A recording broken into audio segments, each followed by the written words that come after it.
Todo el mundo ha escuchado el nombre. Miles de personas pasan por ahí cada día sin pensarlo dos veces, bajan del metro, suben al metrobús, toman un combi, compran un elote o simplemente cruzan corriendo hacia el paradero. Para la mayoría son solo los Indios Verdes, el punto donde termina la ciudad y empieza el caos del norte del Valle de México. Pero muy pocos saben realmente quiénes son esas dos figuras enormes de bronce verdoso, por qué están ahí, cuántas veces las han movido, cuántas polémicas han provocado y cómo terminaron convirtiéndose en los guardianes simbólicos del acceso principal a la capital. Esta no es solo la historia de dos estatuas. Es la historia de una ciudad que no para de crecer, de desplazarse, de borrar y reescribir su propio pasado. Una historia llena de cambios, contradicciones, desprecio, resistencia y, al final, una extraña reconciliación. Para entenderlo todo hay que retroceder más de 130 años, a finales del siglo XIX, cuando México vivía obsesionado con demostrarle al mundo que ya no era el país bárbaro que muchos europeos todavía imaginaban. Era la época del porfiriato en su máximo esplendor, avenidas anchas, edificios afrancesados, monumentos neoclásicos y un deseo casi enfermizo de parecerse a París. En 1889 se celebró en París la Exposición Universal, el evento más importante del momento, una especie de Olimpiada de Naciones donde cada país mostraba sus avances tecnológicos, artísticos y científicos. México quería brillar. El pabellón mexicano fue encargado a Antonio Peñafiel y Antonio Anza, dos intelectuales y arquitectos que decidieron apostar por una propuesta audaz. No solo mostrar el México moderno, sino también reivindicar el pasado prehispánico como parte esencial de la identidad nacional. Para eso convocaron al escultor Alejandro Casarín Salinas, quien recibió el encargo de crear dos esculturas monumentales que representaran la grandeza mexica. Casarín eligió a dos tlatoanis fundamentales en la historia del imperio mexica, Itzcoatl y Ahuitzotl. Itzcoatl, el fundador del imperio Triple Alianza, el que quemó los códices para borrar el pasado y reescribir la historia a su favor. Ahuitzotl, el guerrero implacable que llevó el imperio a su máxima expansión, constructor del templo mayor y figura temida y admirada. Las estatuas se fundieron en bronce puro. Cada una medía casi 4 metros de alto y pesaba alrededor de 3 toneladas. Pero lo más llamativo no era el tamaño, era el color. Casarín aplicó una fórmula química a base de sales de cobre que aceleró el proceso de oxidación, creando una pátina verde intensa sobre el metal. Ese verde no apareció por el paso del tiempo, como mucha gente cree hoy. Fue una decisión estética deliberada desde el día 1. El artista quería que las figuras tuvieran ese aspecto antiguo, casi místico, que evocara la piedra y el bronce de las culturas prehispánicas. Desde el primer día, esos dos tlatoanis ya eran verdes. La idea original era colocarlas al inicio del Paseo de la Reforma, justo frente al caballito, la estatua ecuestre de Carlos IV, para crear un contraste simbólico brutal, por un lado el México virreinal, europeo, colonial, por el otro, el México indígena, milenario, poderoso. El mensaje era claro, tenemos un pasado glorioso que no tiene nada que envidiarle a Europa. Las esculturas fueron terminadas entre 1889 y 1891 y, según documentos de la época, nunca estuvieron realmente destinadas a viajar a París. El pabellón mexicano en la Exposición Universal tuvo otros elementos, pero estas dos figuras monumentales fueron pensadas desde el principio para la capital. Y así, en 1891, fueron instaladas en Reforma. Ahí estuvieron, muy poco tiempo. La reacción fue inmediata y brutal.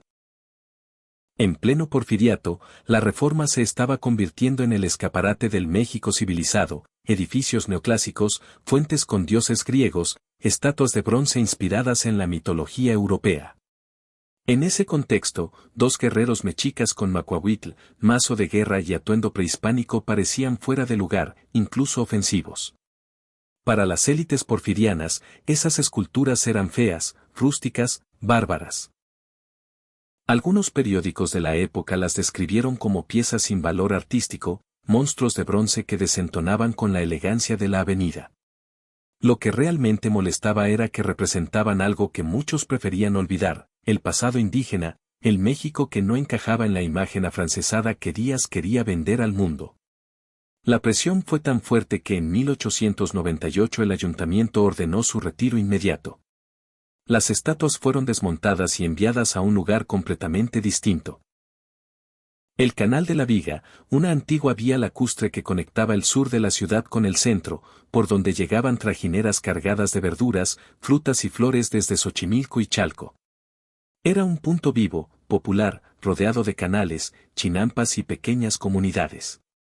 Allí, junto al Paseo de la Viga, cerca del callejón de San Antonio Abad, los dos tlatoanis encontraron un nuevo hogar. Por primera vez estuvieron rodeados de agua, naturaleza y movimiento cotidiano. Durante varias décadas fueron guardianes silenciosos de ese México más rural, más popular, menos europeo. Pero el tiempo y la urbanización no perdonan. A partir de los años 30 el canal empezó a desaparecer. Fábricas, caminos pavimentados, líneas de tranvía y drenaje profundo ocuparon el espacio. Lo que había sido una arteria viva se convirtió en un rincón olvidado, sucio y marginado. Las estatuas, hechas para ser admiradas, terminaron casi escondidas entre construcciones sin gracia. A finales de los años 30 el gobierno decidió darles un nuevo lugar. El Canal de la Viga ya no tenía sentido. Se buscó un sitio donde pudieran volver a tener visibilidad. Y así llegó el siguiente capítulo, el norte de la ciudad. En 1939 las estatuas fueron trasladadas al cruce entre lo que hoy es la autopista México-Pachuca y la avenida Insurgentes Norte, cerca de la villa de Guadalupe. En ese entonces era un lugar abierto, casi rural, con campos vacíos, caminos polvorientos y muy poco tráfico. Desde lejos se veían imponentes, solas, esperando que la ciudad llegara hasta ellas. Y la ciudad llegó. En las siguientes décadas comenzaron a asentarse colonias, Ticomán, Santa Isabel Tola, Lindavista, La Villa. Los campos se convirtieron en calles, las calles en casas, las casas en comercios. Poco a poco, ese punto periférico se transformó en uno de los accesos más transitados del Valle de México. Con el paso del tiempo la gente dejó de llamarlas Itzcoatl y Ahuitzotl. Empezó a decir simplemente los indios verdes. El nombre se pegó tan fuerte que terminó bautizando toda la zona. No importaba si sabías quiénes eran o qué representaban. Bastaba verlas para saber que estabas en el norte, en la entrada de la ciudad, en el lugar donde la capital recibe a quienes vienen del Estado de México y del resto del país. Pero la historia no termina ahí. En los años 70 llegó el siguiente gran cambio, la construcción del metro. La línea 3 necesitaba una terminal norte que conectara con la creciente población de Ecatepec, Coacalco, Tecámac y Tlalnepantla. La ubicación lógica era justo donde estaban las estatuas. Para construir la estación y el viaducto elevado, hubo que moverlas otra vez. No fue un gran desplazamiento, pero sí simbólico. Las colocaron unos metros al norte, a los costados de la entrada del metro. Desde ahí se convirtieron en guardianes oficiales del transporte público. El 1 de diciembre de 1979 se inauguró la estación Indios Verdes. También abrió un enorme paradero de autobuses que conectaba con decenas de rutas del Estado de México. De pronto, esos dos tlatoanis que habían sido rechazados en Reforma se convirtieron en el punto de entrada y salida para millones de personas cada día. A inicios de los 2000 llegó otro reto, el colapso del transporte superficial y la necesidad de un sistema más eficiente. En 2005 se inauguró el Metrobús Línea 1. Y su terminal norte pasaba exactamente por donde estaban las estatuas. Una vez más, hubo que moverlas. Esta vez no fueron muy lejos, las reubicaron apenas 500 metros al sur, dentro del Parque del Mestizaje.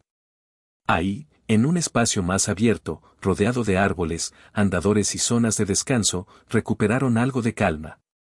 Antes de colocarlas, fueron sometidas a una restauración completa por el escultor Ricardo Prado. Desde su nuevo hogar siguen siendo testigos del crecimiento imparable del norte. Metro, Metrobús, Mejibús, Cablebús, comercio informal, tráfico eterno, colonias populares, puestos de tacos, tortas y gente apresurada cruzando de un lado a otro. Después de más de 130 años, 4 traslados y múltiples rechazos, los indios verdes ya no son solo esculturas. Son memoria viva. Representan una identidad indígena que fue desplazada una y otra vez, que fue considerada fea o inconveniente, pero que terminó imponiéndose en el lugar más transitado y caótico de la capital. No llegaron a París. No tuvieron el aplauso internacional. Pero se convirtieron en algo mucho más poderoso, en símbolo de una ciudad que cambia, se mueve, se adapta, pero nunca termina de borrar su pasado. 2 tlatoanis de bronce que, después de ser exiliados, marginados y desplazados, terminaron siendo los guardianes silenciosos del acceso principal a la Ciudad de México. Y eso, más que cualquier exposición universal, es su verdadera victoria. Ahora dime en los comentarios. ¿Sabías toda esta historia detrás de los indios verdes? ¿Crees que deberían tener un lugar más digno y destacado en la ciudad?